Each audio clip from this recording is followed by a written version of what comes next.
This is the Wise Guy Radio Show, a podcast dedicated to educating and inspiring through conversations with today's top talents in the world of glass. We will be dissecting their journeys in hopes to deliver actionable content that you, the artist, can start implementing now, helping you grow not only as a creative spirit, but also a successful artistic entrepreneur. With a little organization, relationship building, and your artistic ability, you can obtain greatness. Climb aboard, whether an artist, retail owner, or enthusiast. We have a ton of fun in store for you. Welcome to the Wise Guy Radio Show. You're listening to the Wise Guy Radio Show.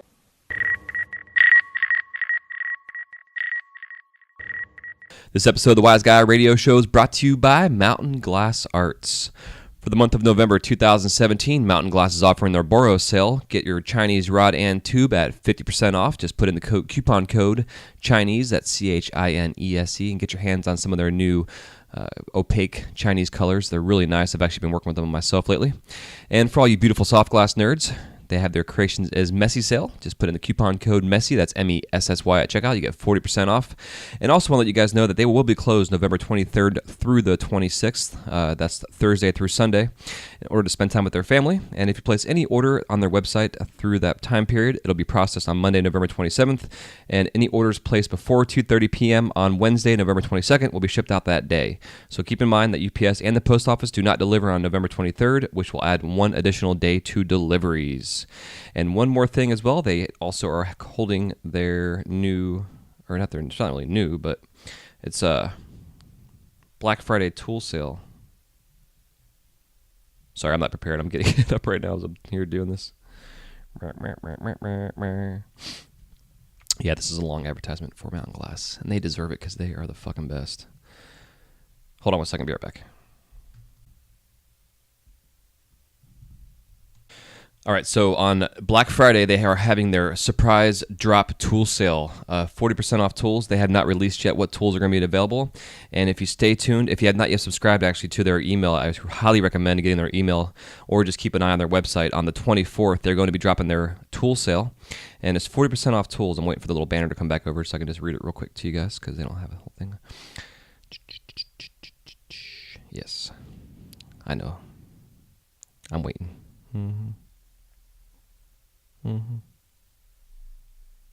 Almost there. Okay.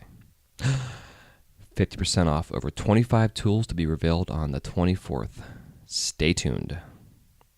And the sale is the 24th through the 25th, so Friday and Saturday of November. Mountain Glass is going to be holding their Black Friday special surprise drop tool sale where you'll get 50% off fucking tools. So all you tools out there are going to be 50% off at Mountain Glass. All right, now on with the show. Hey, what's happening? Welcome to the Wise Guy Radio Show, episode number 180. This is your host, Jason Michael, and thank you so much for tuning in today. Today's episode features Jennifer Levine. Jennifer has been in this industry for a long time. Her and I have been cyber friends through Facebooks and social media feeds for ever and ever, and I've been wanting to reach out to her for a while, and we finally were able to coordinate and get her on the show. And this episode was a lot of fun, lots of laughs, lots of good times, talking about the business side of things, her process from her going on early as a glass artist and then getting into starting a company called Firepower Productions where she was doing more production type stuff, doing shows for artists of all kinds of mediums besides just glass. It was kind of a collaborative kind of event that she would do every once in a while. So she gets into a lot of talk about that and just an overall fun conversation. Jennifer's a big personality. You can find her on Instagram at Jennifer S. Levine. And she also has a page that's dedicated to all the roses that she's going to be dropping here pretty soon as a new product launch, and she talks a lot about that and the meaning behind the roses. And I think it's cool as an artist who's been at this as long as she has to this, in a sense, late in her career, really find something as meaningful as she has found that she thinks is going to be, or not really thinks, but she knows is what is her voice in her work. And I think it's really fascinating to see and to talk about in here. So I definitely think you all will enjoy this episode. We had a lot of fun again, and a lot of belly laughs. My face was hurting after we talked. I'm smiling and laughing so much. But yeah, so other than that, I'm going to rock and roll, put this together, and get this out for you all to listen to. So again, thanks again for tuning in. Enjoy this episode with Jennifer Levine, and we will talk to you next time afterwards. Enjoy. Talk to you soon. Bye-bye.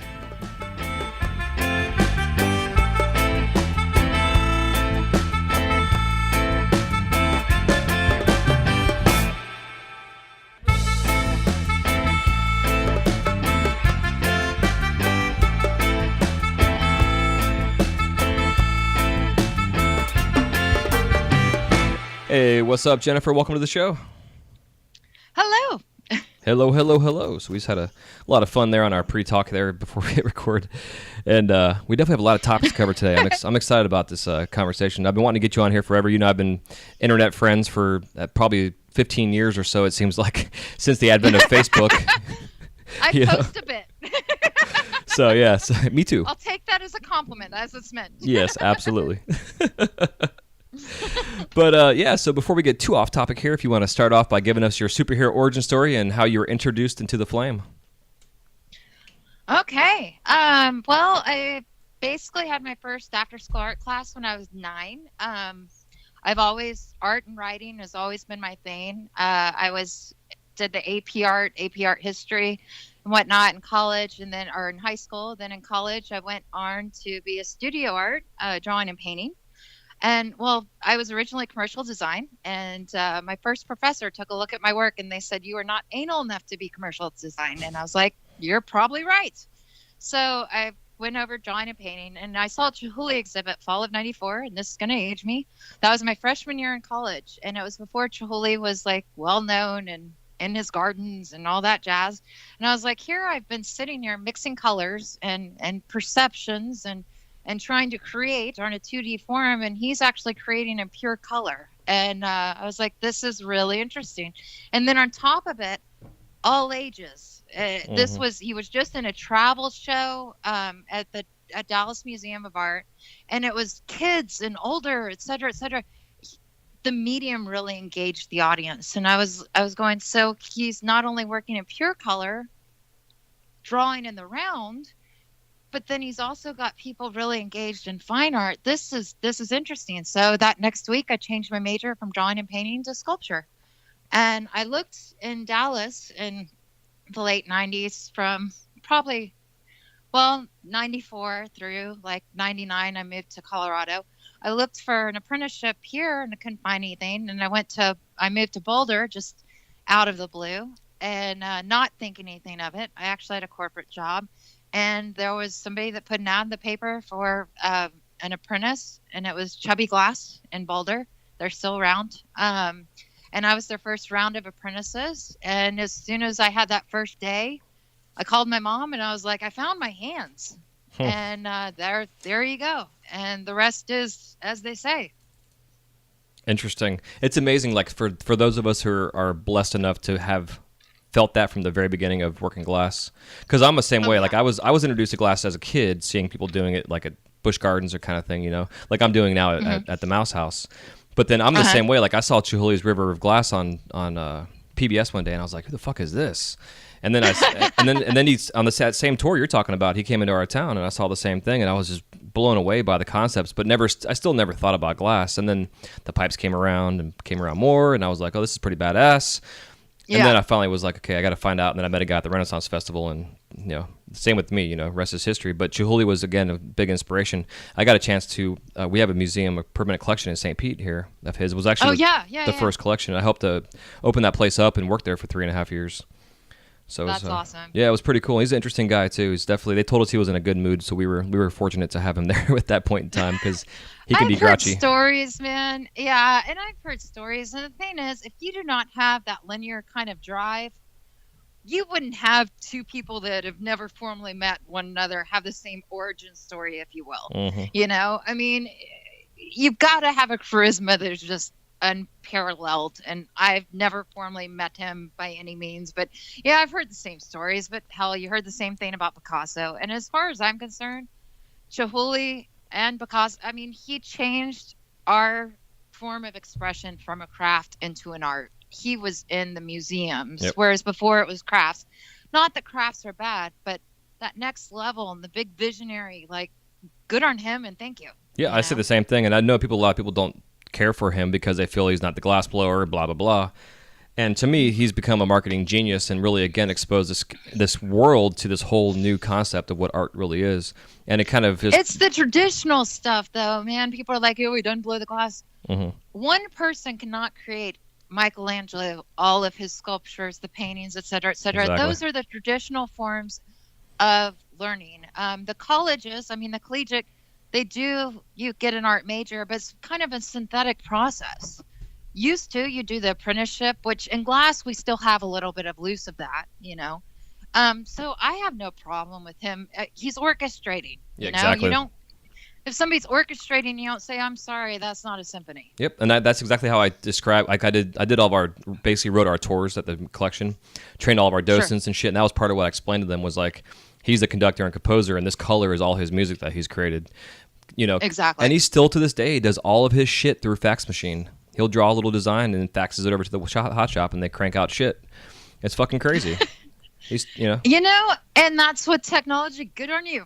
Yeah, I agree. There you go. Yeah. You know, and I mean, I celebrate when people have successes, and to see that they're role models. And in a lot of expressive mediums, you don't have living role models, and that's pretty awesome to have. So again, yeah, I'm right there with you. Yeah, and just the fact that he was at one point in time was the wealthiest artist in the world, and to be alive and to have your glass and your artwork in general be that valuable as a living artist, because people are always like, oh, you got to die first. I'm like, fuck you. I want my shit to be valuable now. I work too hard for that. Yeah. Exactly. I know my intrinsic value, or at least I'm learning it. It's the process. Yeah, this is true. How much is my stuff worth? I'm like, well, what do you want to sell it for? Who wants to pay what for it? You know, it's whatever. But when I used to do the big events, everybody'd be like, how long does it take you to make that? And I was like, 13, 15, 17 years. They're like, really? I was like, yeah, I was really productive back then. Now I haven't done shit. Like, seriously, come on. I had a guy the other day, he's like, so how many times or he's like, you ever burn your fingers? And I'm like, no. That was my straight up answer. I just shook my head like, no. You know. And then I'm like, yeah, dude, I'm like, cut it. I mean, yeah, I walked into point of 9.5 and I've got a scar on my head that looks like Harry Potter. I'm like, that's just gonna happen, you know. The dude that was in my shop at the time, like, he nearly passed out because there was so much blood, and I was like, it's going to the glass god. Did you scalp yourself? It was just a little, and like it's just like a little, like, just enough of a nick. What is it? No, it looks like a little lightning bolt, like itty bitty. Oh, okay. Like you're saying, like Harry there's... Potter. Okay. Yeah. I'm gifted and talented. I trip up stairs. It's amazing to have fingers. Like, whatever. You know, Darwinism. I've got a high pain tolerance.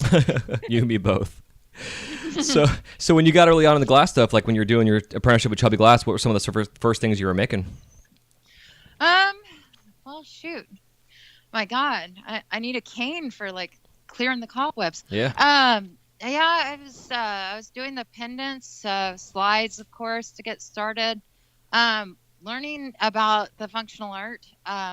Again, I don't smoke. I'm not a participant along those lines, so that culture was all new to me back then. But I really related to the creativity and just there's a lot of hustle in our industry that I really appreciate. It's like, oh, you need that? Go do it. Or you need that? Here's how you use duct tape, you know? Yeah. I mean, just the creativity was thriving. The marbles, of course, you all start with the mushrooms and that kind of thing. I did some like drop pendants, and I remember just feeling, because I could relate to those. I was like, oh, these are great. And I still get messages from friends from back then. I still have your pendant. I'm like, oh, for the love of God, please don't post it. I never say that, but I was like, oh, the evolution is beautiful. Mm-hmm. My mom still has somewhere drawings of kindergarten. That's great. Please don't post those either. So that's where that started. I really got into coil. I still like coil a lot. Just the pattern. I think that's beautiful. Mm-hmm. Yeah, just your basics. But coil, I got into that really heavy. There was one night I did 100 slides in one night, and I was like, holy wow. And yeah, my hands were sore, but it was cool to like open up the kiln the next day and wow, I did that. That's cool. I love it. That's my favorite thing to do. Oh, totally. Everybody's putting out Christmas trees now, which makes no sense. And I'm like, I just opened up my kiln. How do you do it? Hell yeah. So was it a paid apprentice? Like you paid them to apprentice, or they were paying you to be there to manufacture for them? They were paying to manufacture. I don't know how they run it now. Yeah. And anything I'd say at this point, because I was doing my corporate job in tandem for about 6 months. Okay. Anything I'd say to this point, like everything I made went to them. I was very blessed. I mean, yeah, and I was doing their production, and they were also, again, I was their first round of apprentices. So they were trying to understand that too. They had worked the lots for many years, and they were like, well, we had our own in-house. So, and they had found an investor, and that's how they were getting things going. Cool. So the next generation behind me was really what started the rhythm, to my understanding. Yeah. I know that the sign over the door is the same sign that I painted those many years ago. Rad. And I asked him, I was like, would you like me to touch it up? He doesn't want anybody to touch it. Huh. Like touch up his sign, the signs. And I'm like, but I painted it and I didn't realize it was going to be outside. Like I can weather, like, Right. But yeah. So it's probably like that first dollar bill they earned, kind of thing that you have on your wall forever. Yeah, and I mean, it looks great. I was like, wow, okay, cool. Why not? Hell yeah. They're in the same place. So yeah, that was the breakdown there. With a lot of apprenticeships, I've come to notice as things have become more popular, they are charging apprentices and everything. And I'll hear people bitching about prices, but hell, man, I went to college. Sure. You're learning a trade that is directly, and then on top of learning the trade and how much the school costs, you're actually getting a conduit with which to make money as you're learning. Mm-hmm. Seriously, Exactly. man, Yeah. take a deep breath. Like, where else can you do that? And I bet you 9 times out of 10, you're making more than you would any sort of hourly position, Yeah. or you're set up inside of a year or two where you're making more than you would double any hour position. You just have to keep at it and work hard. Exactly. And if it's not for you, that's one thing. Like, I had a lot of people approach me with my events where they were like, hey, do you teach classes? I'm like, or I want to buy a torch. I want to go take a class first. Either it bites you and you feel your hands, or it doesn't. Because if you're tired of, oh, well, let me get the interesting stuff, you're going to be doing that prep work the rest of your life. Yeah.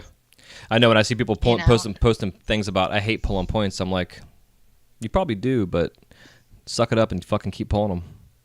Yeah. Oh, I do that on a regular. There's a day I set aside whenever, you know? Yeah, exactly. We all have to. Yeah. But that's, people just think that, oh, once I get done with this is just the menial. No, that's part of your new career. Yep. Yeah, it's always fun at work. People are like, oh, I would love to do that, and I want to blah, blah, blah. And I'm like, well, if you don't mind cutting and burning yourself every day, then that's the start, because I agree with taking a class. Like, go do a tandem hot shop demo just to feel the heat coming out of the furnace so you understand this is every day.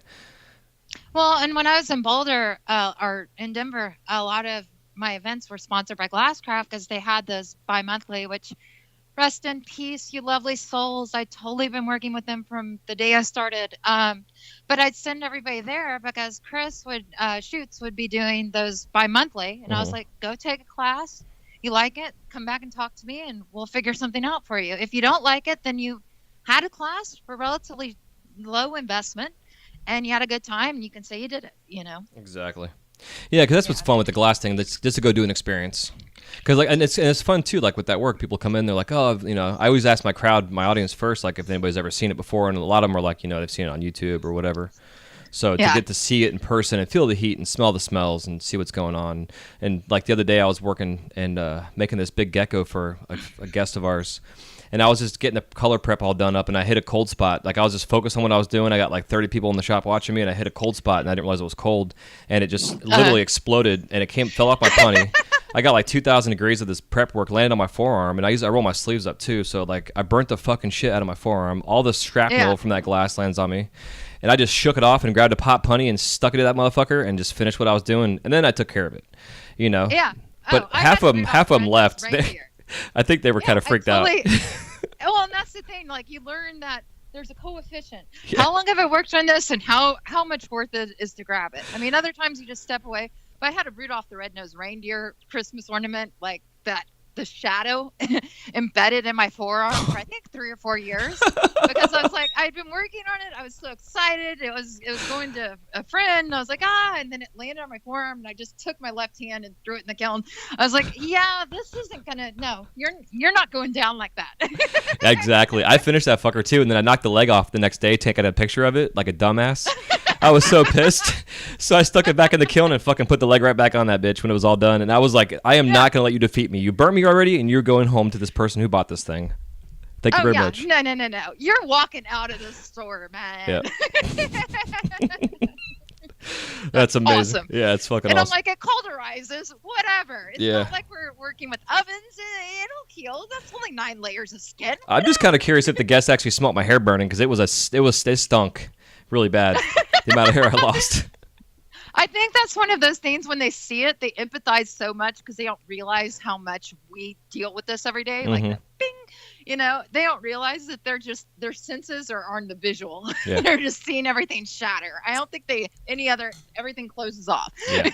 Well, and I'm pretty close to them. Like, I have a glass, I'm in like a small box. So like there's like 10 people or so that can stand up against the glass, so I got like 3 people, 3 rows deep of people.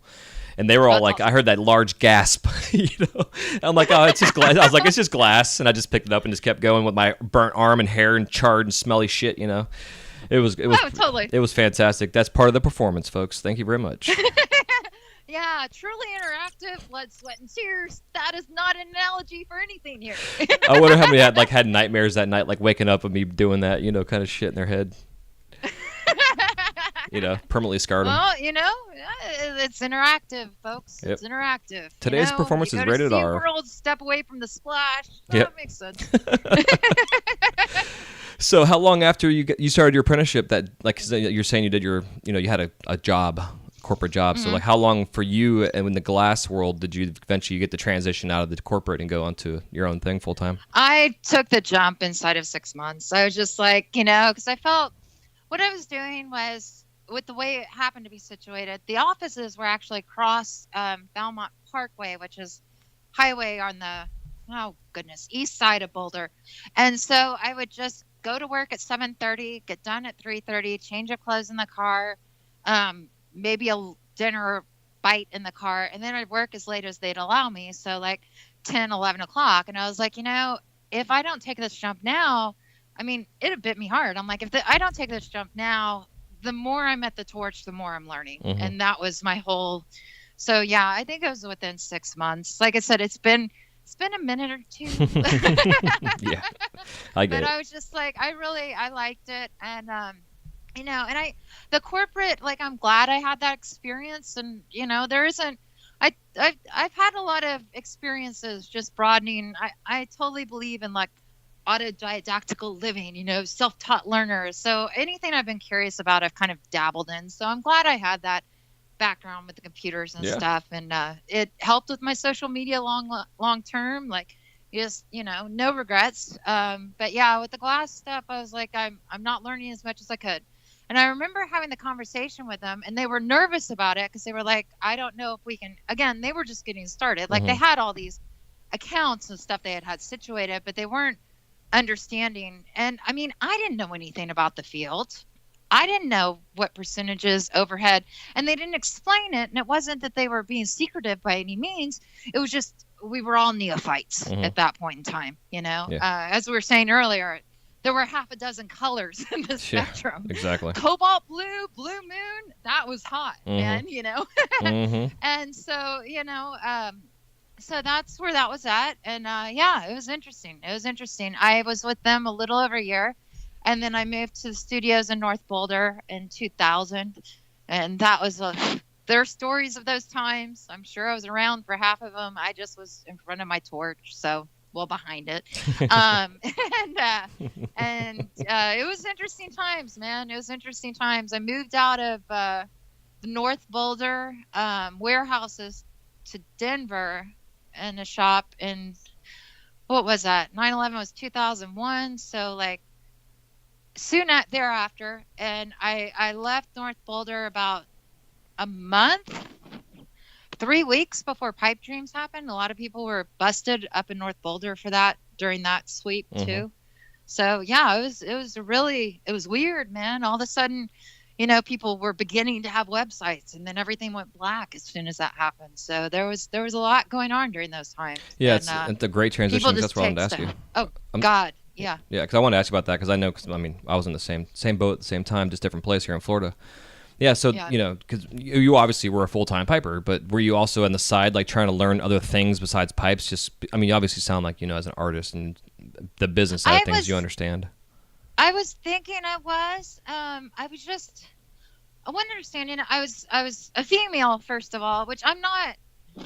Girl power, yay, but at the same time, like, let's just look at practical statistics, right? Mm-hmm. So what I heard as far as guesstimates of people shop talking and everything, North Boulder, there were probably, God, 20, 30, I mean, every little nook and cranny was a studio with glass blowers and stuff. There were a lot of us up there. But then people had their garage shops too. So the guesstimate was that there were probably 200 glass blowers, give or take, in Boulder in 2000, 2001. And of those numbers, I only knew of 2 other women that were glass blowers. You know? Yeah, So absolutely. that was something that was a little different as well. So I was, I didn't, it was weird. It was weird, there were some boundaries that I didn't understand. I was young. I look back and I'm thinking of like these stories and stuff, and I'm like, yeah, it wasn't the easiest. I'm grateful for it, forever grateful for it. And the shop owners I've worked with through the years, the shop owners, like head shops and whatnot, like they're pretty. It's been fun. I love reminiscing and catching up with them and chatting about the old times and stuff. So it was a supportive community back then, but also was an underground community. And it being an underground community, some things went either here or there. And sometimes, you wouldn't ask any questions, and nothing was in the books, and it was weird. It was very different. So when I went to Denver and had my space in Denver, I was still doing pipe stuff, and then I was playing, experimenting and whatnot. And I did that for a couple years, and then I went back to school at 29 at DU, and I studied art history and creative writing. And the art history was because I was looking at the arc of other artists that we all, have on magnets and stickers and umbrellas, and looking at their careers and just trying to figure out how I fit into that, and just really taking a step back and exploring the other aspects of art, like craft shows, arts festivals, et cetera, and just kind of reevaluating where I went to go from there.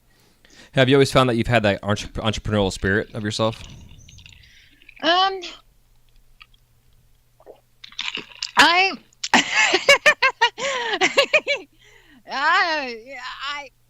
I don't know, man. I don't know. I have never really. Yeah, now sure. I look back in hindsight, and I've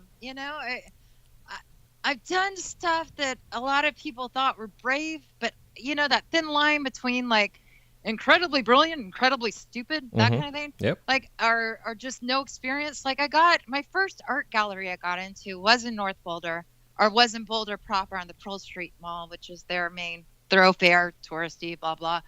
And anyway, they had Andy Warhols on the walls. I did not have a portfolio. Keep in mind, I'd gone to school and gone to a very good upper school, like that kind of thing, schooling, and before college even. So I knew what portfolios were. I knew artist statements. I knew theoretically how to package stuff is what I'm getting at, or I should be a little better than I am type thing. But yeah, I walked into this one place and had a nug jar with a flower on it, took out the cork, and they had Andy Warhols, like I kid you not, on the walls. Wow. It was called Boulder Gallery Art Cycle, and what they did was they had local artists on the main floor, and then upstairs, if people that had, that were changing out their interior and the really high-end art didn't necessarily match, they put the stuff on consignment, but they didn't have any glass. And so I was like, well, I know where my stuff is at. I'm not going to get into a gallery where there's other glass. I'm too new at this. Like, I know that. At the same time, a really high-end fine art gallery that doesn't have glass, I could probably do that. And so, yeah, I walked in and sold her on the nug jar, told her about Chihuly, told her that I still, like, at this age, I look back and I'm like, wow, that was a young, really naive thing to do. But I told her she'd be falling behind the times if she didn't have any glass in there. again, Andy Warhol's on the wall. And turned out she was from Houston. By the end of the conversation, we were distant cousins, and that was my first art gallery I was in. You know, so I mean, as far as entrepreneurial spirit, thinking outside the box and just being very real with who I am and my skill set. Yeah, maybe I've always had entrepreneurial spirit. Well, it sounds like it, but what I find interesting with your story is that you're doing it unbeknownst to yourself in a sense. You're just doing it because that's just natural to you. Because I've been the same way. Like I used to love doing like the fundraisers from school or whatever. I was always going door to door selling shit. I used to sell fucking golf balls to the golf course people playing golf. $5 for a dozen of balls. I go collect them and use their ball washers and fucking sell them in newspaper bags. You know what I mean? Like, what the fuck? Yeah. I walk off with $50 in my pocket at like 10 years old, And the funny part is I was using my grandfather's fatigues because we would like play Army as a kid. And I would, be Army guy in the fucking creeks at the big, private, beautiful golf course. And we'd poke our heads out, look for golfers and go fucking, I'd have my duffel bag full of fucking bags of golf balls in my fatigues. Oh, yeah, why not? I mean, I don't know. I mean, I haven't really known. I mean, again, as I've gotten older, I'm like, wow, I have much more value in these situations. And I've done a lot of stuff for free, just by accident because I didn't understand it was skill set. And then I look back and like when that's particular story, I had a friend that had an MFA, Master in Fine Art, for painting. And she couldn't get into any galleries to save her life. And she was 10 years older than me. And I came home and I told her that story. I called her and was like, yeah, this is really cool. And she was pissed at me. I'm sure. She was straight up pissed at me. And she's like, yeah, she was going to her, I guess, 20 year back then or whatever. And she's like, yeah, I was talking to my professor about you. And I was like, you could just do what my friend did, which is go into this gallery. And she was there for my opening. She was just like, I cannot believe you did this.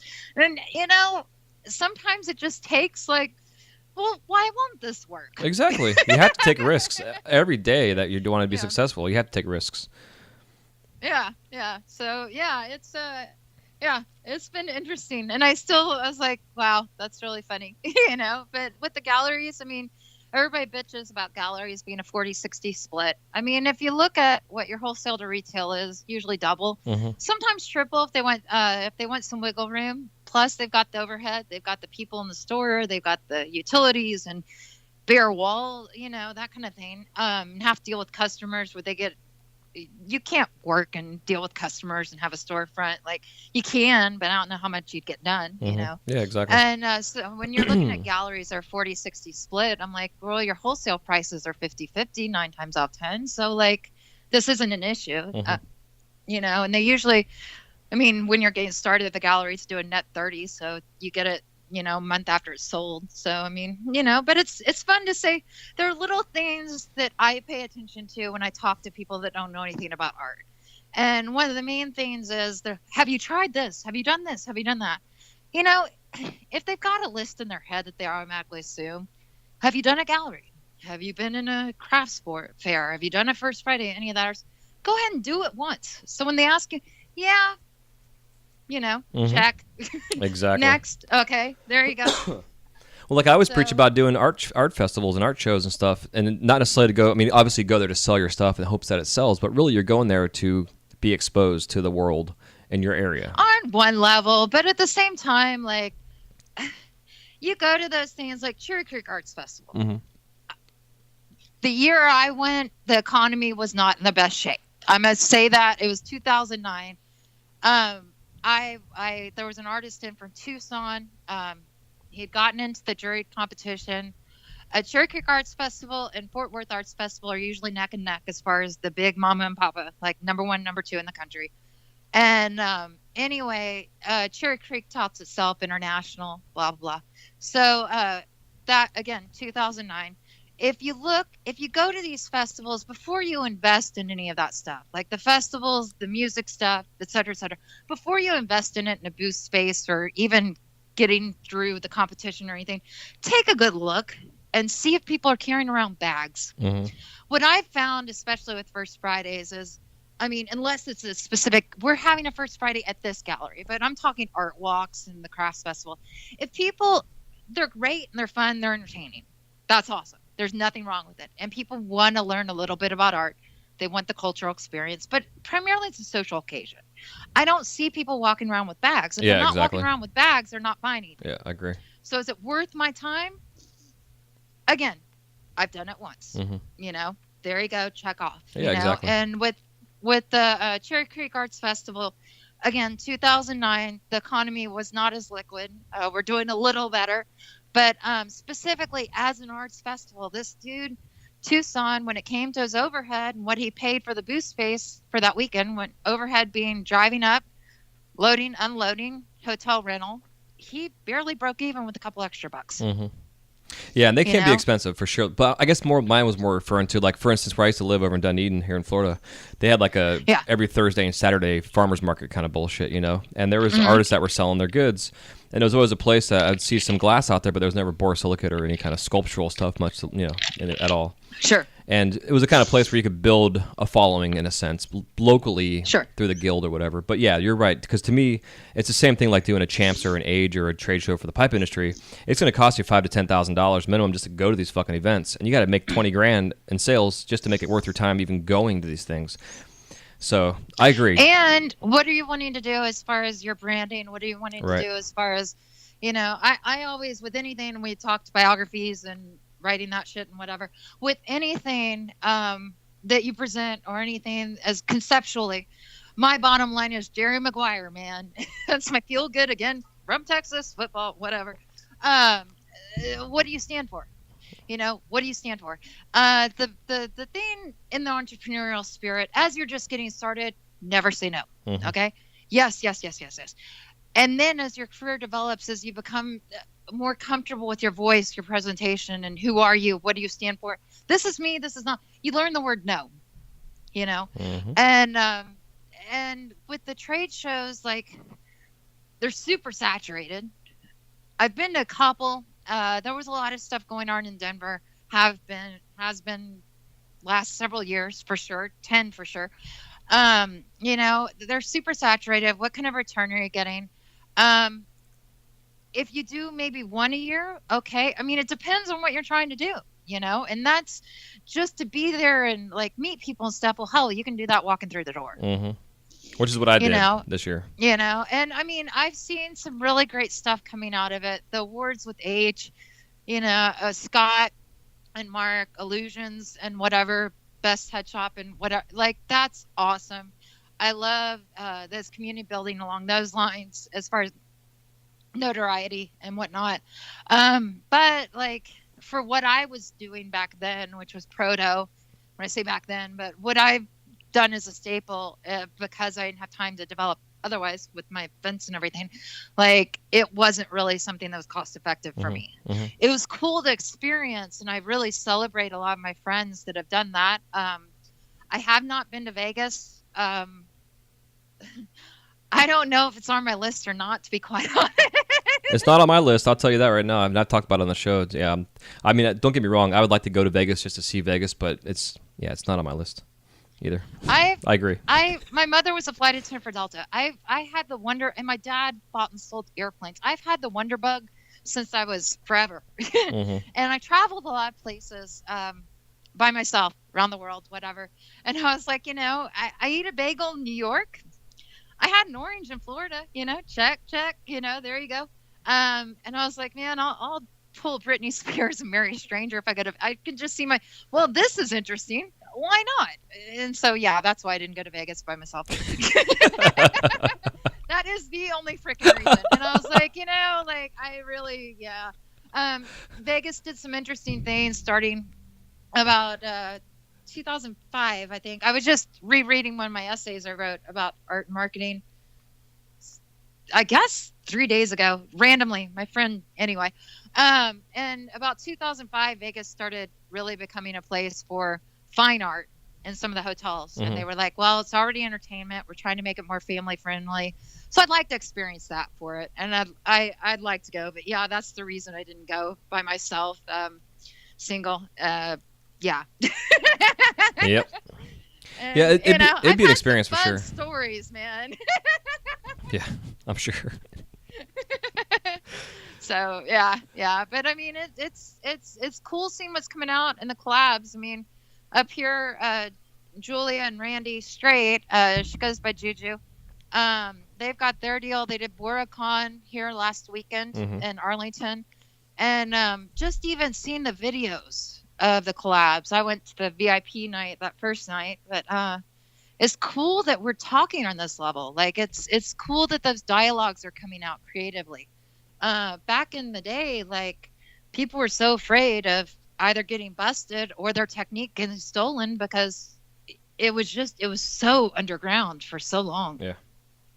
So it's cool that we have the ability for those things. I think the collaboration is one of the things in our industry that, as an art form, that really makes us stand out amongst all the other art forms out there.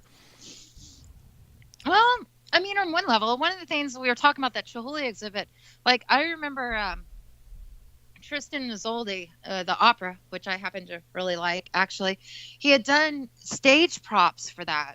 Chihuly had, and that had what was giving him his thumbprint in Seattle, and he'd done that with the Seattle Opera Society, I believe. Again, this 94, but I very much remember the spires that he did, and they were about 10 feet tall, and they had pictures in front of productions and operas and stuff. So collabs have been around for a while. I like that.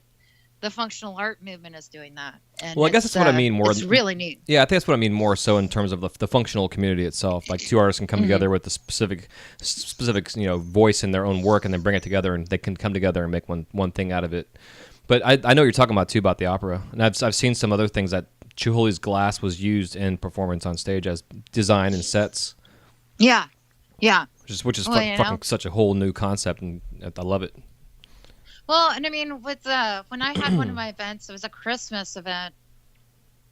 Several years, who knows, whatever.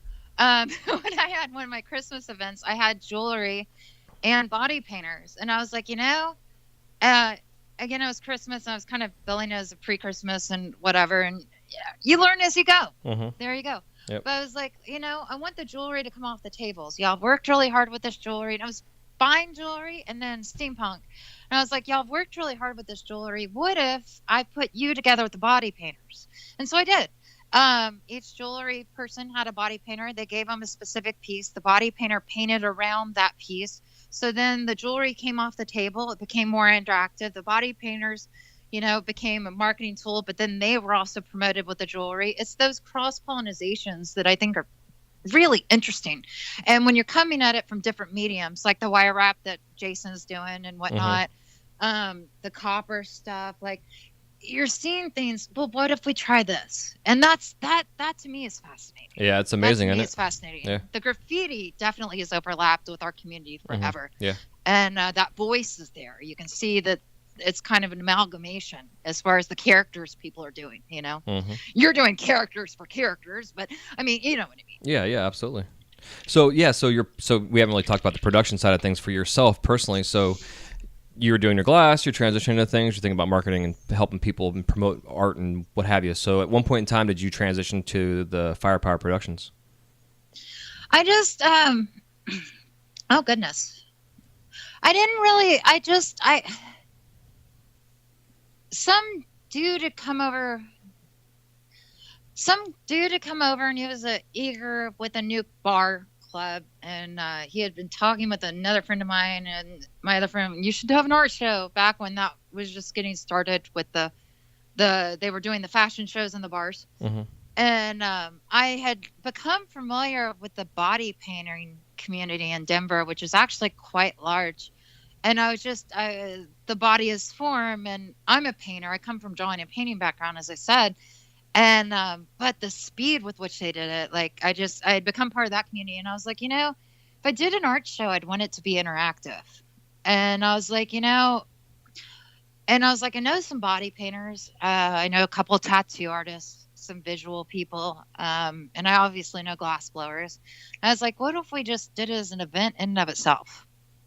And so I came at it as it was just going to be a end of summer blowout was what I came out with. And then I was like, well, this is literally how I'd been in the service industry on and off, like waiting tables, cocktailing. I managed a restaurant, whatever, way younger.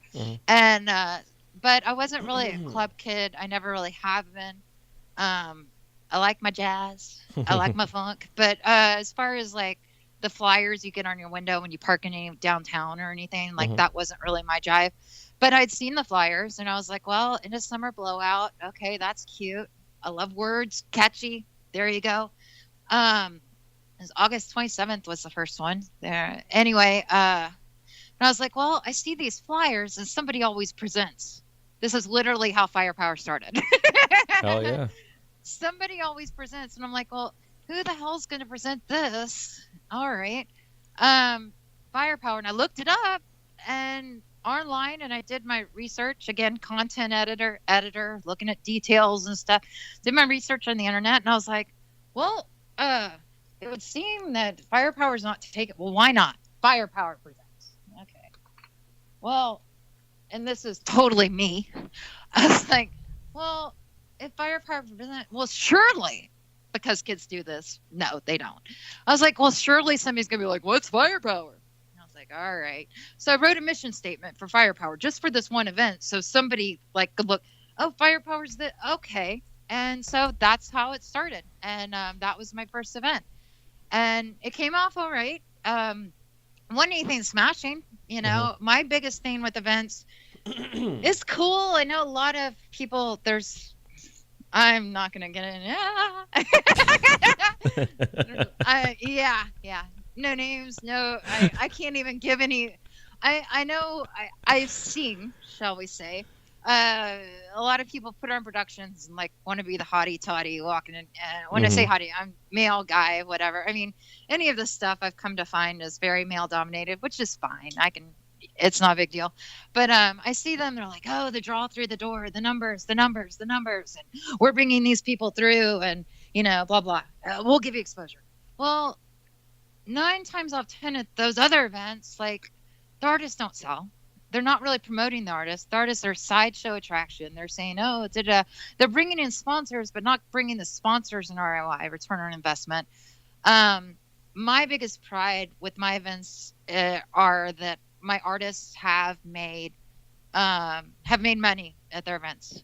And so that's cool. So everybody sold at least one piece.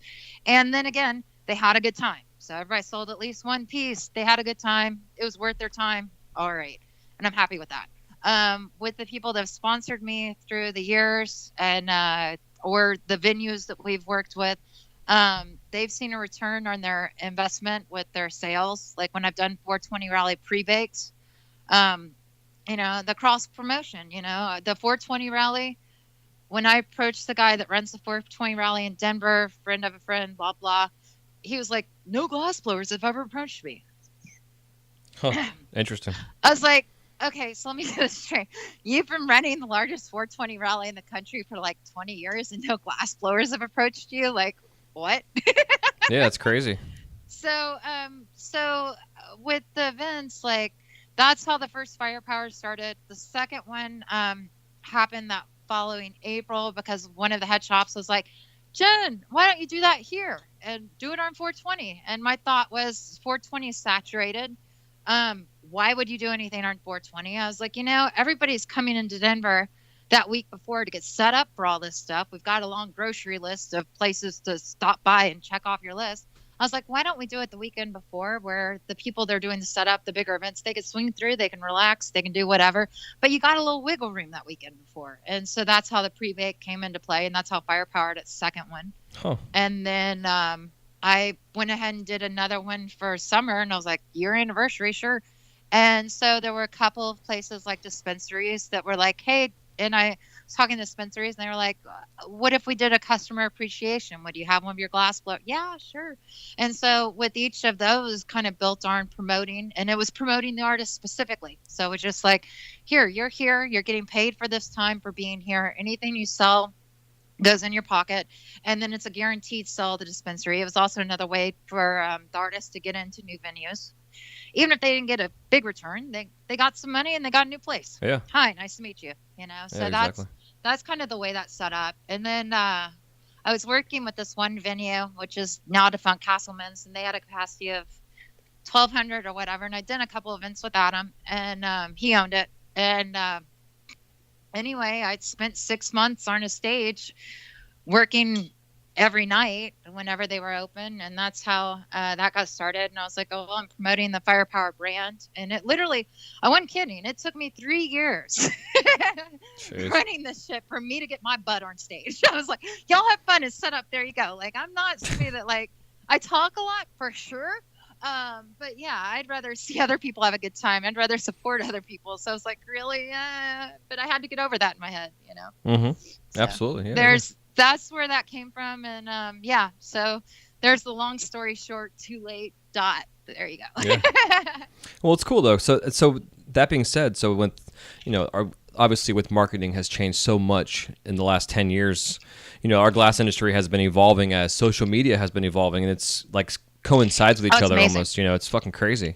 So at one point in time in your promotional, you know, life, did you really take social media by the balls and just like take it and start running with it, like, and using that for promotional stuff? I see, the thing is, like, I may not have the high numbers as far as when I see other people and everything, but when I'm running events, I pay close attention to the analytics. And that's why I included the other artists as well, because all of my artists, like the body painting, they were national, and some of my body painters I worked with went to Gibraltar and did international competitions, so they were well known in their industry. So any of their following already appreciated art. They may not have been exposed to glassblowing. They may not have been exposed to graffiti art. They may not have been exposed. I mean, my buddy Josh Barasa, he's now doing murals and stuff, but he had True Customs motorcycles where he was doing these custom motorcycles. So they may not have been exposed to a custom made motorcycle that was airbrushed and ridiculous amount of hours. God bless his soul. So I was looking at that and I was like, okay, so they're bringing their following. And then as glass blowers, obviously, our followings like art, they like the culture. So body painting kind of fit in that. Oh, wait. And I was like, yeah. And so the body painters, you know, they could sell body parts as far as sponsorship. Oh, well, you want a body painter and a model, and you're trying to get a little flash or bling in your booth for a show or whatever. Like, there you go. So it was thinking along those lines as far as marketing and as far as social media. My biggest thing with any event has always been like I said, there are people that want people through the door, but they'll do things like, oh, I can pay to get in the door, but I have no money and I'm still going to go buy PBR at the end of the day, even though you've got these fine breweries like doing the same thing with weed, you know, I'm still going to, and I didn't like that. I didn't like that at all. So what I was looking at was the demographics, and it wasn't so much how many people felt as though, or how many people were through the door with me. That wasn't my thing. My thing was how many people felt like they were missing out. Any event I've ever, and it took off also the pressure where I was like, oh my God, I wonder if people show up. I was like, no, you get video. And even that very first event, you get video, you get pictures, you do real-time video. Anybody's worked with me like knows, I'm like, have you taken a picture? Have you checked in? Have you this, that, and the other? You show how many people, all these people see the aftermath and the pictures, etc., what they missed out on. And that's how you build your audience. Yeah, so it's the back end promo for me as far as like the social media. And there's some people that have done absolutely brilliant. And as far as me personally branding, like I'm gonna do that with my roses. I've just always kind of, again, back burner a little bit. Yeah. But it's been fascinating to watch. I mean, and these personalities, like as far as the video stuff, good on them. That interactive, you know. I dig it. Me getting in front of a video cam and hi, how are you doing? Like, I gotta get over that. But it took me 3 years to get on stage, so whatever. Yeah, it's interesting too. But I think it's a really cool dynamic for our industry to have access to let our customers come right into our fucking shops and watch us doing what we're doing. You know, it's pretty cool. It's hard to interact in a sense because of the way, you know, you can't like type or respond necessarily. You can verbally, but you can't really read everything. You know, but it's still it's still the availability is there to take this technology and take advantage of what we're doing. You know, and just there are a couple guys where I'm just like, bloody brilliant, aren't you, man? Like, I cannot do anything but appreciate what you've done there. Like, it's awesome. Like, I ideally, not ideally, but something that's been in the back of my head, who knows, maybe I'll start doing it and whatever. This Dallas Museum of Art, like, as soon as I got a pair of keys and I was driving, you know, most kids, like, go meet their friends, a field, that kind of. No, I was at the art museum with sketchbooks, drawing from stuff. So like that was always my thing. Or the fourth floor of the Dallas Public Library, which is the art deal, copying and whatever. I'm such a nerdy cliche. But with the video, like I would like to. I've kind of had it in the back of my mind, kind of give people a tour and do the video as far as the art. So when they're looking at something, I'm like, why is that painting interesting? You know? And if you tell a little bit of that story, again, they become engaged in arts in general. Yeah. Well, absolutely. this is my background. There you go. And I like that. So yeah, if I did a video, like I have done like a couple of fast motion or whatever it is, like on my torch. But if I did a video where I was speaking, it would definitely be like, hi, and here's painting, and this is really cool because yay, you know. So I've thought about that. So maybe I'll go ahead and do that. I just again, talk a lot, just kind of to myself. That's why I'm a writer. Yeah, it's funny. But yeah, you're right though. Like doing the video, because I know like with like Instagram, for instance, before all the analytics was available, I was always just posting videos of stuff. I wouldn't take a picture. I'd even just post like a 10-second or a 5-second video or a 3-second video of whatever it was I was trying to post, because it really gave you an idea of how many people actually saw your shit. You know, which helps out a lot. But then I started doing my own video talks. Like there was one day where I burnt a small piece of glass land on my shoulder right in the middle of a demonstration. I had like this little tendril of smoke coming off my shoulder. Like, what the fuck is that? You know? And so I was talking about that in my video because I grabbed it with my hands and it was hot and burnt my fingers, whatever. But it was just kind of a story about what had just gone on, and I just did this little quick Instagram post. And but it gives people some insights into your personality and really about what you are. And it's cool too now with like Facebook has this whole 360 panoramic gimmick you can do. And Chris Dickey just did a tour of his studio. It just did like this quick little look at my studio thing, and you can like pan around like you're in his fucking shop and you see what's going on. It's this kind of things, just the interaction and making it personable for people to really understand who you are as a person, not just being a glassblower, but you're actually a real person that has feelings.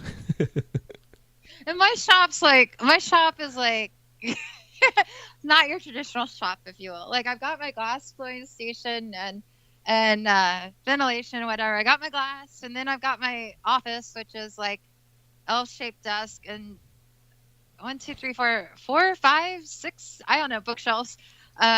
Yes, if you look at my bookshelves, they are alphabetized. And then the nonfiction and the art is grouped according to art, and then that's alphabetized according to artist thematic. Yeah. Again, editor, this is not OCD. This is, I have been paid to do that, like the detail. Yeah. So, and then I have my painting area, and I got that spot, and you walk in, I'm like, here's the glass one, here's the, I could literally, and then I've got a little seating area, and I can literally just sit there, and I'm just like absorbing all my expressions. I'm okay with this. It's all right. Yeah, the painting I'm working on, or the pastel I've had up, that's 5 foot by 3 foot. It's a woman ripping open her naked woman ripping open her insides, and her heart's coming out, and I call it pre-existing condition. I'm a little political. Yeah. A little political. Can you tell that happened? That started around healthcare time. So, So I probably need to finish that piece, so that isn't the first thing you see in my painting. Yeah, area. Right. Again, 5 foot by 3 foot. It's huge. My sister walked in. She's like, I don't like things a little macabre. I'm like, yeah, there's nothing little macabre about that. I realize. But yeah, it is interesting seeing, and having worked in many shops, it's interesting, like the cultures that develop, even working one-on-one. I like that. That's cool. Yeah. I don't know. Maybe I'll do a panorama. I don't know. It's really OCD, my books.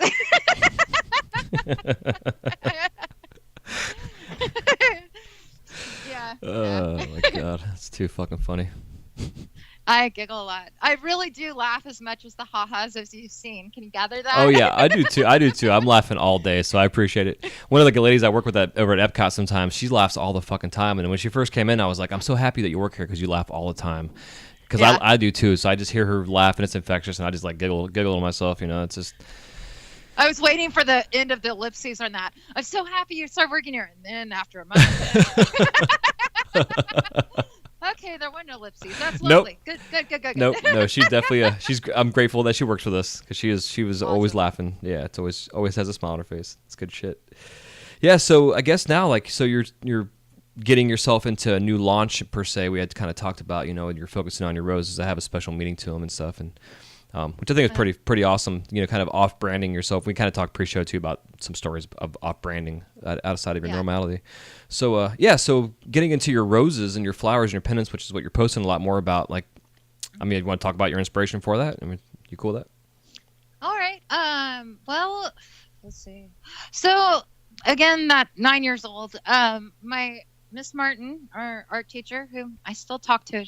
I think she's still on Facebook. Anyway, she introduced us to Impressionists. And that was my first introduction to artists. And I mean, I look at 9-year-olds, I'm like, holy wow, I was youngin'. And so the play of light, the colors, et cetera, like, I love that. I used to do something, I mean, when it comes to color, like, I'm super, I don't know if you do this, but when I was young, like, I literally was so absorbed in color. Like, I would just look at things. And I mean, I'm sitting outside now, I'm looking at a tree. I would look at things and I'd mix the color in my head to get to that color. And I just really enjoyed color that much. If you look at not the lady with the rip, but my paintings have gone really non-objective. And it's just, it's not Rothko like color palettes, but it's layer upon layer and how that blends. And so I've always loved the color. And I would literally, like, in my head, mix colors, which is cute and interesting and weird. Mm-hmm. My favorite part of that, and I remember this vividly, is that sometimes, keep in mind, this is in my head, right? This is in my head that I'm mixing these colors. Yeah. In my mind, I would sometimes get the color wrong.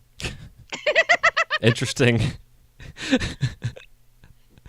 So, if anybody's hard on me, I guarantee you I'm harder on myself when it comes to, like, being that much of, like, really detail oriented. Hey, how you doing? Jesus, yeah, I'd say so. Yeah, I would get that wrong. I'm even impressed at this juncture.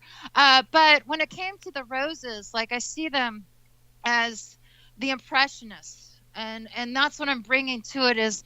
And it started with, like, different colors, and now it really has become little paintings, And so I'm playing with the color, I'm playing with that light. I also love pendants and what's going on. Like, don't get me wrong. And Juju, like, her color scheme, I was like, I've studied Spanish, French, Italian, and Latin, man. And I'm having to come up with new words to say, oh my God, your shit's awesome. Like, her color theory is just gorgeous. Yeah, I agree. And totally. So, but, like, when I look at a woman's form and I look at the pendants that are bulky, they're lovely and they're lovely. But to me, like, it's an accoutrement, it's an accent of the form, right? So the really chunky, bigger stuff to me does not look feminine. I cuss like a sailor, so maybe I'm not the best qualifier for what's feminine. But to me, like, there was something that I wasn't communicating with when I was seeing those. Like, that's not going to be the way I express, right? And so then also glass is a reflector and just that vibrancy. Like, so I work with, like, the negative space and stretching out, and I lay my color down on 19 mil. So there's a lot of, they're clear interspersed. They really do look like paintbrush strokes. I mean, that's what I'm working towards. And I'm introducing, even in the solid colors, now I've begun introducing other colors with it. So when you're squinting, like, I'm getting that Impressionist feel. And as far as, like, the roses, my mom passed away 3 years ago last March, and she had a lot of rose gardens. And so I started making the roses in of themselves in honor of her. And just, okay, this is you communing with your mom, but also, like, you're in the functional art, you're doing the glass because of art. And so it was really that connection. So there's where it is. And Nice. I do them as pendants, and I see them as wearable fine art. Like, that's where I'm looking to go with them. And so, yeah, those are my roses, and they've been fun to play with. It's been interesting having the feedback. I've got a long way to go. It's that old saying, oh, you did one you like, do 1,000 more. Yeah, yeah, exactly.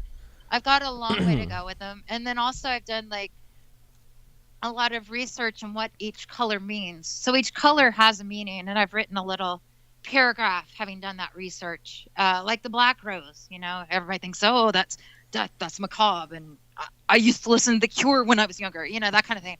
But it's actually also means being a rebel and rebirth. And I'm like, well, this is interesting. This is intriguing. So again, becoming a part of the story. So when you buy one of the roses or you're wearing one of the roses, you're imbuing what that rose means. When you're gifting one of the roses, you're telling that person, here's my gratitude, And so I like that. So it's it feels like it's an embodiment.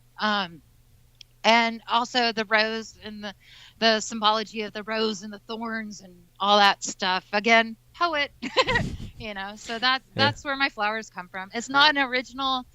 Roses aren't an original theme, but there's a reason they're not an original theme. There's a reason that their paintings aren't in Pompeii of roses, like the murals that are now in the Naples Museum. Like I saw those, the frescoes. There's a reason the roses have been something that people have celebrated for eons, literally. And I like being a part of that story. Yeah, it's amazing. I completely agree. And I think that part of my love for the glass is how long this is, like the same kind of concept of how long glass has been being used for an art form. Oh, yeah. Like I'm doing furnace work now for like the last 6 months, and everybody always asks me like, what's your favorite thing to make? And I'm always like, well, fucking everything, really. I'm doing something that's been being done for 400 plus years, and every time I look into the furnace get a gather, it's like I'm seeing the same perspective, a little more, modern technology wise, but still seeing through my eyes, the same thing these guys and gals have been seeing for hundreds of years. And it's thousands. Straight up, yeah, exactly, thousands. yeah, exactly, yeah, totally. Yeah, I guess. I'm nodding my head. I'm nodding my head. You can't see it. It's happening. I guess regarding the hot shop environment, but yes, glass in general, for sure, I completely agree, and it's a beautiful thing that we all can continue this tradition, and also that perspective that we're having, that thousands and thousands, if not millions, of people have been, their perspective that they've seen for centuries upon centuries upon centuries. And who would have ever thought we'd be... We still don't know. I mean, there are mythologies as to where it first began. Yeah, I know. We still don't know the whole... It just, and I can see the clay. I can see the clay enamel gathering on the bottom of, earthenware pits. And I can see that. But who was like, what would be a great idea if we attached this and blew it? Mm-hmm. Whoa! Yeah, I know. Where'd that come from? I mean, that's just... It's magical. Yeah. It's magic. That's it. Wiggle my nose. Yep, exactly. Kids always ask me, how'd you learn how to do that? I'm like, I went to Hogwarts. And then they all laugh. Yeah. I don't know what you're talking about. Whatever could you be talking about? Here, catch. That's awesome. Yeah, it's so funny. Yeah, so that being said, so you're a writer and a poet, and you didn't know it, and sometimes you do know it, but your biography you sent me was fucking amazing, and I wanted to make sure that was a topic we covered on how to properly write a biography, because I get, with the show, I get people sending me their biographies, and I end up going through, and it's like a quick summary of their thing, and sure. But it goes to show me that a lot of artists don't actually have a bio that they've written for themselves, and it's so important to have a timeline of something to paraphrase what it is you've done and who you are and why you are and what you're doing and your artist statement, etc. So, and I know a biography is different from your artist statement, type of things, but they can also integrate with each other as well. So, my artist statement is thick. Yeah. It's an awesome artist statement. Dude, everything you fucking sent me was thick. I don't know what you're talking about. Yeah. Oh, sorry. Don't apologize. I love it. That's why I want to talk to you, because I'm a writer myself, and that's why I do this fucking podcast. It gives me a chance to verbalize what I'm writing, except for these interviews, of course. But that being said, yeah, so I guess to start off, like if someone's trying to summarize themselves into a biography and put it into maybe 2 paragraphs, it doesn't need to be a fucking page long. Sometimes it can be, but usually if you're going to a show, you have like a 5x7. You're usually, okay, so a full page, double spaced, writing on MS Word, blah, blah, standard margin, inch, blah, blah, blah. Full page, 500 words. What they're probably looking at as far as a blurb is 250, so half a page, which roughly, an intro paragraph, full body paragraph, and then a conclusion, where you headed. So with biography is like, I guess I'll go back to writing. Okay, I'll take this from the writer's view as Yeah, yeah. opposed to the artist's view. Well, that's what I and want. Exactly. Do it that way. Yeah, that's what I want. So what you're looking for is your kernel of truth. And then you're looking for well, I mean, it's your kernel of poignancy. Okay, so your kernel of truth and poignancy. So education, like, okay, that's a blurb. You know, um, I also used to write people's resumes. That was one of my professions or whatever. So let's see. So like cover letters and resumes, like this was the way I approached it with people that would come to me for the resumes. I was like, listen, I was like, what? I see what your career history is. Here's your rough and whatever. And I'd send them home and I'd say, you know what? And maybe this helps because you have to write artist resumes too, right?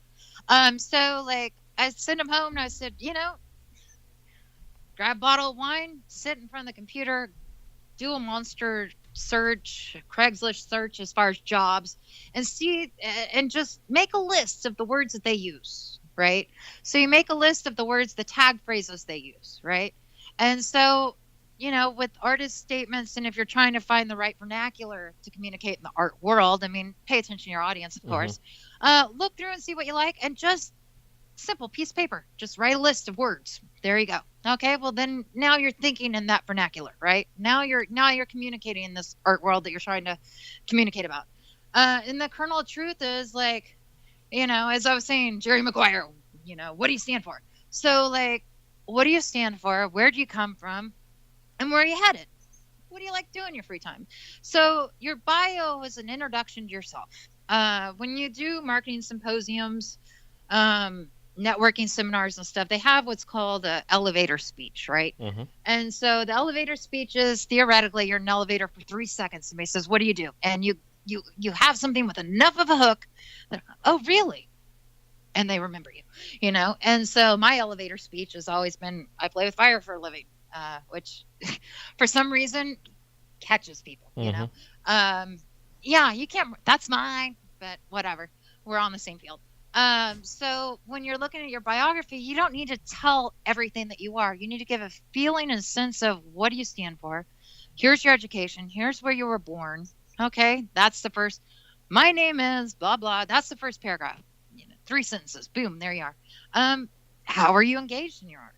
Well, basically with myself, I grew up, and as I've said, got lost, paint under my nails, that kind of thing. Give it a little texture, give a little visual feel of what you're visually creating. Describe your shit. And then it's like, you know, the end of the biography is what do you like to do in your spare time? You know, when you're encouraging that and integrating that, you're showing a full body. You're giving somebody places to ask questions. And that's what you should focus on when you're doing your biography. Hell yeah. Does that help? Yeah, totally. Yeah, because I know myself. Yeah. I personally know how to write a biography. I just want to make sure that, you know, those that aren't familiar with it or haven't ever written one, because I know a lot of artists that are or newbies in this community have never thought about having to write a biography. It's like nobody's ever thought about saving for retirement. You know what I mean? A lot of things that just aren't covered and thought about. So to me, I don't even know what to think about when I'm listening to inserts. Blah, that's a whole different story. Right. But yeah, I mean, you know, and the other thing is when you're writing this biography, which you should update it, you know, every little bit. Yep. When you're writing this, it's also honing in, like, where are you going? So, I mean, I did proto for years and years. And when you were saying as far as, like, the glass and the gathering and all this other stuff, I think it was my high school art teacher. She was, do you like the process or do you like the product? With me, I always like the process. I like getting dirty, you know. It's great to painting, I can tell when it's finished. Just finished when it tells me it is, you know, blah blah. But the process, that's always been my thing, and that's why I could do proto as long as I did. And I was just like, and I would see the stuff I was doing as a little impressionist painting. Like active imagination, God help us all. But no way. You know, and I know, right? Heaven forbid. Why don't you try any of those things? Well, have you met me? Yeah, no, I'm fine. This is me normal. I haven't had my full quotient of Diet Pepsi, but I'm working on it. Yeah, so like when it comes to the process, like, I mean, and that's something you can explore as far as the biography as well. Like I've always been very process oriented. And and just the melting, the seeing the color play. Okay, next, Yep. and that's my thing. As far as like, and the mission statement as well. Like, again, simple question: what do you stand for? So when you're looking at these things, this is the difference between creating a career and getting a job. Mm-hmm. Are you playing? Which is great. Don't even get me wrong. But don't stress as technology catches up. Don't stress as you worry about China or any of that other stuff. Like, go big or go home. If you're all in and you've already made that commitment to go all in, give yourself the benefit of the doubt. And the number one thing of any form of expression, writing, artwork, all this other shit, and we have to give ourselves these self-talks all the freaking time. You know this. Oh yeah. And it's it's okay if it's not perfect. Mm-hmm. At least do it. It takes freaking practice. Yep. I mean, with my shit, with what I write, the book I'm working on, blah, blah.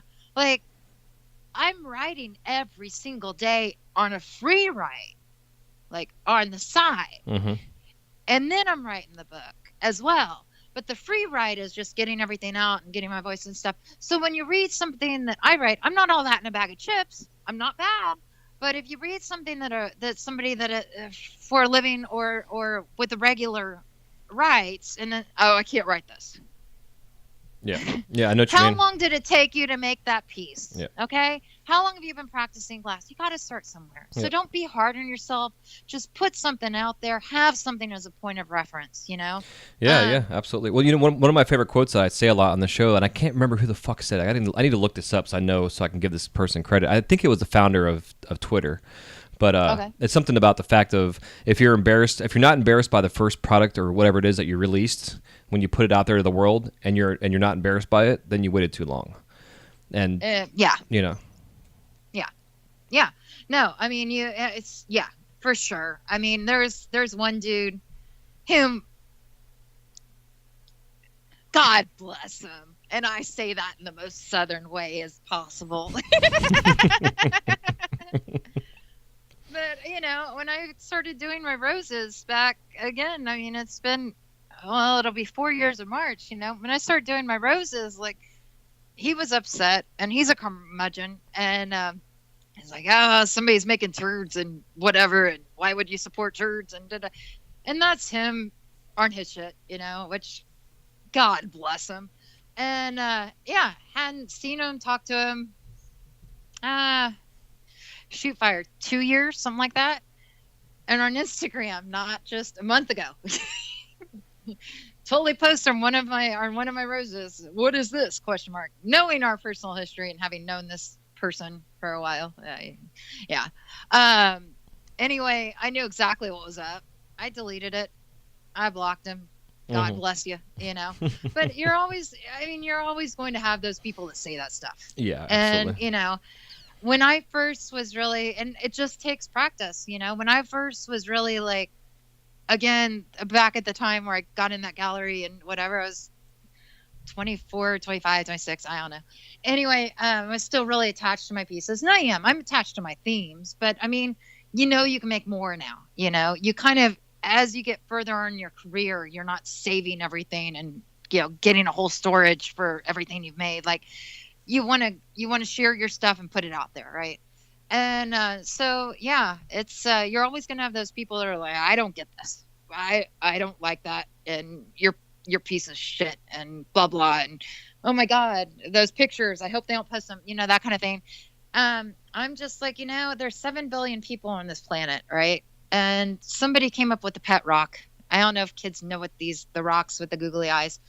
And they found their audience. So if you find those people that are like, you're embarrassed, you need to work on your stuff or whatever, or if you find those people are like, I don't like your shit, well, you're not my audience, man. Exactly. And if that's the only audience that you've seen, then try another audience. Over 7 billion people are on this planet, man. the more you put out there, the more you will find your tribe. Yep. And I cannot underscore that enough, because there's so many people that the talent is just coming up there, but it takes work. This shit did not happen overnight, you know? Yeah, exactly. So Yeah, that's that's what perfect. I try to tell people too. Like, you know, I mean, just find that other audience, you know? I know my marketplace, and that's why I did the outreach with the events. Like, I'm not necessarily going to be someone that, like, the collectors and the borough market, the heavy hitters and stuff. And I couldn't appreciate all of this more. Like, I really, genuinely, this is the only living art movement happening as we live and breathe. And I'm so proud to be a part of it. But that's not necessarily my demographic for my roses. I understand that. So where's my audience? I'm kind of the liaison that's like blowing glass on a stage where it's not necessarily the complete 420 crowd, but I'm introducing people to this industry. So I'm telling people, I'm like, you know what? Waterford Crystal didn't go out of business during Prohibition. Yeah. Whoa. Yeah. Really? Wow, I never thought of it that way. So find your audience and find your connection and find the way you can relate with what you're doing. Yeah, it's completely true. Something I'm going to be doing a show on too is the whole idea of 1,000 true fans, and you know, people want to have 25,000 followers on their Instagrams and blah blah blah. And I'm like, no, that fucking matters. And a lot of the big hitters in the business world of marketing say the same fucking thing. And I can't think of the guy's name, but I'm going to promote his book when I get to actually buy the book and read it, but I understand the philosophy of what it's all about. You know. When I understand what the full quote is, which is 330 words. Yeah, exactly. Pages, I'll be right there with you. But it's the whole idea of, you know, of 1,000 true fans. And if you know, you may have 10,000 followers, but if there's 1,000 of those people that are like nuts over what you do, that are constantly commenting on your shit, those are the ones that are going to spend $100 a year. And if you get 1,000 people, everybody spends $100 a year. That's $100,000 a year in revenue you're bringing in. And it doesn't take much. But then the other thing is, like, I'm in who I am with, like, my relationship with the world at large. I'm usually the only glassblower people know in my circles. Mm-hmm. Interesting. As far as social and everything. So, like, and which is cool as hell. But I mean, that's what happens there, and that's what I noticed about me. Mm-hmm. So being worried as far in the following, like, unless you have the engagement, like, the numbers don't matter. I see some people with you know, 30, 40, 50,000, whatever, and they're posting something and it may get 300 likes on it. Well, shoot fire. That's not bad. When you look at percentages and you've got, you know, 60,000 followers, maybe you're not engaging that audience that you've got readily available to Mm-hmm. you. Maybe you need to try something different, or maybe you're not, you need a new audience. Yeah. You know? Yep. Well, that's why this, like, the Instagram impressions and stuff are so amazing, because like recently I'm trying to post every fucking day and I don't, but I try to, and I'll post a video, and I've got like a little bit over 10,000 followers, and it hasn't grown much since, and I'm not really pushing to grow my Instagram. I really don't want to necessarily. I mean, not saying I don't want to, it'd be nice, but I'm not. It's not a focus of mine. But what my focus is the engagement, and having the fact that I can look at the statistics and see that I've had like almost 4,000 impressions on a video means like 4,000 people actually stopped and watched this thing that I had posted. And to me, that's way more fulfilling in a sense than 10,000 followers on my Instagram. And something that drives me crazy too, just it's something I meant to say earlier, I almost forgot it, was you're talking about the engagement aspects, and nothing drives me crazier when an artist has a shit ton of fucking comments, like letting them know how amazing their work is, and the artist doesn't say a fucking thing back to them. They don't they even like heart the thing. Like, I love when an artist likes my comment when I say, dude, this is fucking amazing. That means they took the time out of their day to say thank you, even if it's just a quick heart click on a thing. You know, they may not even mean it, but it shows they did. No, I get that too. You want that connection, because they're putting stuff out there. They're wanting a connection, so they shouldn't take it for granted, for sure. When I look at some people's stuff, though, I'm like, man, they're damn near novels. And when you're looking at those engagements, like when kids get in an argument, I know. Oh my God, it's the worst. Step away, like. Yeah, I can kind of get that, for sure. Yeah, I you know, it was interesting. Do you know Michael Franti? Yeah. Dig that guy. Like, Yeah, totally dig that guy. Like, there's no tomorrow. So anyway, like, I moved to Dallas, or back to Dallas, 18 years, Colorado, blah, blah. So I'm doing these poems a week, and I guess I'm 17 poems in, or whatever. Poems a week. I started them a couple months ago, obviously. And anyway, so I was trying to figure some stuff out. was like, I was still trying to build my glass shop. I had some other stuff going on and transition and life and blah, blah. Anyway, for some reason, he started liking some of my shit on Instagram. Huh. For some reason. And I was like, my tribe's still out there. Thank you. That's pretty cool, Never though. met dude, never whatever. And I was like, holy wow, okay. That just brightened my day. Cool. I wrote this one poem, Shine, and which is, I am as positive. I'm not Pollyanna, man. I've seen things, but I am that positive because, frankly, that's what I want to see. You know, I see the other, but I'm aiming towards that. And so, yeah, I started liking some of my stuff. And my friend was like, he's coming in town. This was in July. And he's like, coming in town. Got you a ticket. We're going. I was like, okay. Well, since we were going, I was like, I will find a way. And I made a piece for him that day. I was like, I will find a way to give this just a little hand, you know, whatever. Just because I wanted to say thank you. Because him just liking a couple of my things, like, thank you. Anyway, so yeah, we go. And he kind of works the crowd and goes up one side and down the other in the aisles. He takes off my cowboy hat, puts it on his head, dances with it, works the whole audience. Seriously, 20 minutes. Comes back and finds me, puts my cowboy hat back on my head. And I was like, whoa. And yeah, so I was able, and then he did a meet and greet after, and I gave him a piece, and he said, thanks for the hat, and da-da. So I posted on Facebook this picture of us because he did a meet and greet where you could take pictures and everything. Mm-hmm. And anyway, he posted on that post, like, Michael Franti, like, I'm so shiny happy. Jen even telling this story, like, seriously. And anyway, he said, Jen, thanks for the glass and your hat. Haha, have a good one. And you know, with these artists to have these big followings, like, that made my day. I'm still day glowing. I will forever have gratitude. I'm sure. I'm smiling for you. That's fucking amazing. Yeah, it's yeah. Didn't know me from Adam, just of the whole crowd. Like, he brought back my cowboy hat, which, how are you doing? I know, right? That's good shit. And so, anyway, like, when they aren't even liking or having that engagement, somebody took that time, and you don't know what that person's day was like. Mm-hmm. No clue, right?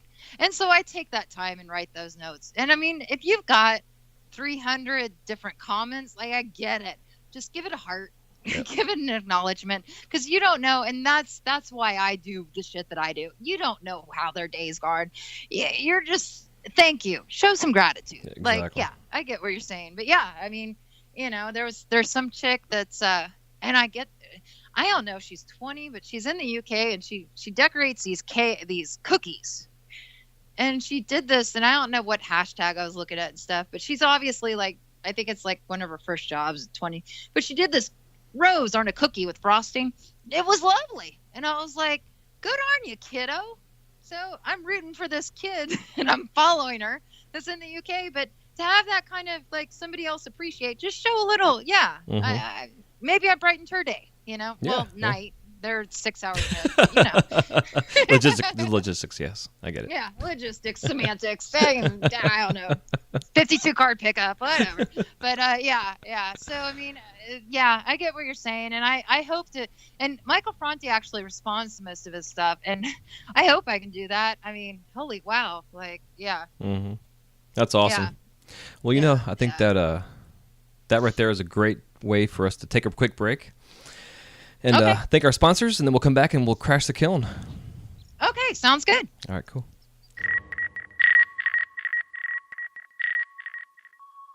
This segment of the Wise Guy Radio Show is brought to you by Zen Dude Fitness.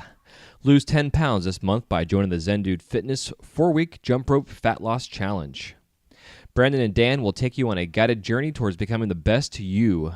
Get fit, have fun, and find new ways to eat healthy while still enjoying the sweeter side of life. Just takes 20 to 30 minutes a day and no gym required. For more info and to sign up for the free 4-week challenge, go to wiseguymedia.com/ZenDudeFitness. That's wiseguymedia.com/ZenDudeFitness. All right, so the Crash and the Kiln round consists of 7 questions, and you can give me a 30 to 60-second answer upon them. And if you want to expound as well, as we always do on the show, you can too. And the first question I always like to ask is if there's any living glass artist you like to work with, and you haven't yet, who is it and why? This really, I felt like I was choosing favorites when I said this. I went ahead and said Regis, White Monkey. He's a buddy of mine. We worked in shops together years ago. And his spirituality in his work and the way he's executing, and just having watched the arc of his like sculptural stuff, my roses being so personal, it'd be interesting to see like what his take would be on it. And I totally told him beforehand, because I was like, by the way, I'm talking about you. It's good. We're fine. Hell yeah. You actually reached out to him about coming on the show. Because he's super kind. Yeah, super kind. Yeah, he's like super busy right now, so we've been kind of going back and forth. But yeah, and what I like about his work too is he tells us and shares a historical story of, the perspective of what he's doing, or also a story of the character of what it is. I think it's fascinating, a whole different perspective. Oh, dude's been in a lot of sweat lodges, man. He totally he's in tune. He's in touch. Yeah, it's awesome. Hell yeah. Totally. Good people. Good people. There are a lot of this. Yay. I love this industry for that. Yeah, me too. So what are your top 5 favorite colors in glass? Let's see. I'm trying to remember what I said, so I'll get myself in trouble. Peacock. I love that peacock and Rasta Gold. I think those are glass alchemy. I just like those two together. They're good counterbalance. And I love teal's my favorite color, so I can work off both ends of that. Mm-hmm. The wisteria is pretty. The purples are so freaking. There just aren't that many out there that I've noticed I like.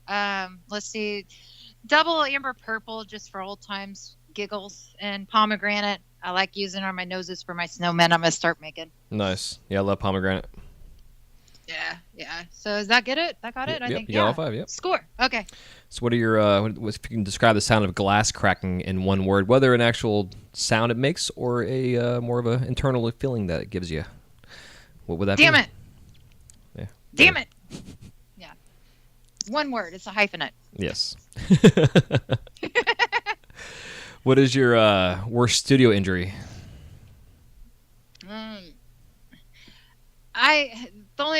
The head deal with the Z with the 9.5. And that's why I even thought about that, because I was answering that question.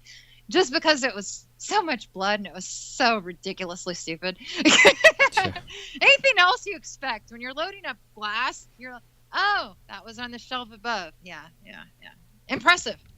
So what did you do? Did you just stand up and like walk into this thing?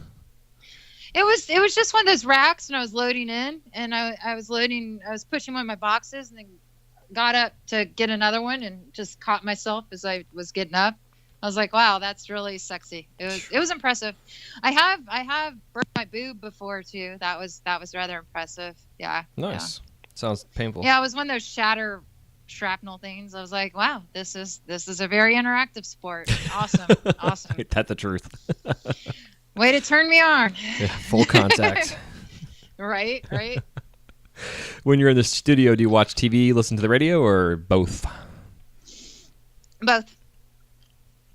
Which do you prefer, or do you have a preference? NPR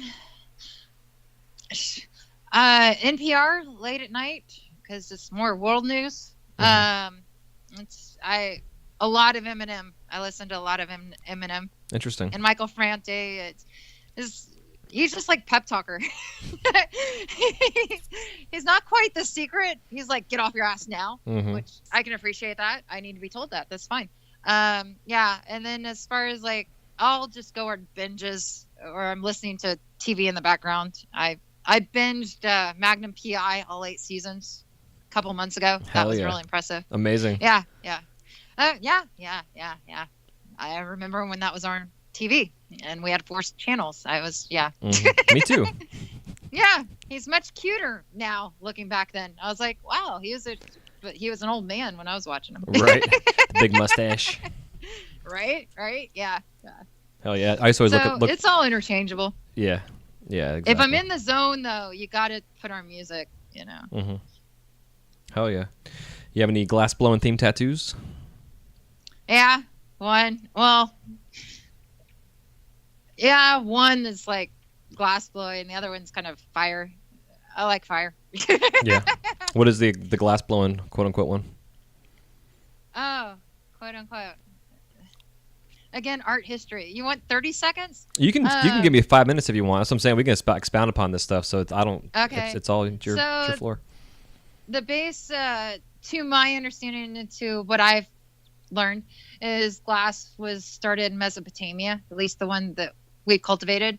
And then supposedly Israelites took it over to Egypt, or discovered like Mesopotamia, Egyptians like cultivated, and you've got the little scarab beetles, blah, blah. That said, I've got a base of a green oil lamp from antiquity, from Mesopotamia. Artifact is kind of the shape of an oil lamp. I'm a lamp worker. The detail around the lamp is scarab beetles, hearkening Egypt. Then there's a triangle, female fertility, blah, blah. And inside the triangle is an eye. And so birth of consciousness through fire. And so, yeah, it's kind of history of glass blowing. And I got it on the year anniversary of me getting back into glass after DU. Nice. So, yeah, it's not your traditional, but yes, it's glass blowing and lamp worker and history thereof. And here I am. Hi. Yeah, yeah. So it's on my inner arm. And then the other one is a side piece that's my full side. And it's it's a elongated version of my firepower logo. So it's not really lamp working, but it is like firepower. So, yeah. And there's a woman coming out of that's watery, coming out of water. And I'm very much into the rebirth thing. Too cool. Got a lot of fire. So yeah, sorry, it's not my Carlisle. Yeah. Nice. So, what are your top 5 favorite tools? And this does not include your torch or glasses. Oh, you read my answers. I did. Top 5 favorite. Well, not my torch or what? Or your glasses. Or my glasses. Okay. Well, fine. I will see you and raise you, mister. Fire, gravity, mashers, tweezers, and let's see. Fire, gravity, tweezers, mashers. I'll go ahead and say scissors. I'm all about the scissors. Okay, yeah. Hell yeah. Well, good shit, dude. It's been a fun chat and energetic, which I appreciate. Pleasure, your energy. Man. Yeah, yeah. Well, God bless you. It's been a long time coming, so I appreciate you being on here. Thank you most kindly. Thanks for hitting me up. And yeah, so you said you relegate 20 minutes. That didn't work well with me. Terribly sorry. Use the Force, young Jedi. Yes, it's all good. All good. Well, before we let you go, if you want to give us some parting piece of advice and then where we can find you out there in the world of cyberspace. Let's see. Piece of advice. Just keep on going, man. It's weird. You got the internal monologue, you got the outside going on when you're trying to create. You spend so much time by yourself, you're just doing. Pay attention to that inner voice. Let it speak louder than anything else you hear. I'm not saying be stubborn about my way or the highway, but if you have something that's really pulling you in a direction, figure it out and keep working on it. I mean, that's been, I've been doing my roses now for 3 years, but only the last couple months have I really been hammering at them. And, you may not see the day-to-day progress, but when you look back, and I just posted this last Thursday, when you look back 3 years ago or even a year ago, you are making changes. You are growing as an artist and as a person. So just keep your vision clear, So that's my word of advice, which I write to myself on the regular. So I'm on Facebook, Jennifer S. Levine. I'm on Instagram, Jennifer S. Levine. Hashtag Jennifire, JENNIFIRE. And I think that's got me. That's got me. Cool. So abundant gratitude, man. And always be grateful. Always. So thank you. I appreciate it. Yeah, no problem. It's been fun. Yeah, likewise. Hang on real quick, too. We'll say goodbye off the air here. Okay. So, yeah. Well, all right, y'all. Thanks for tuning in to episode 180, which is still, I can't believe we have 180 episodes already. It's fucking ridiculous. But with Miss Levine here, and until next time, we'll talk to you on the Wise Guy Radio Show. Y'all take it easy. Peace.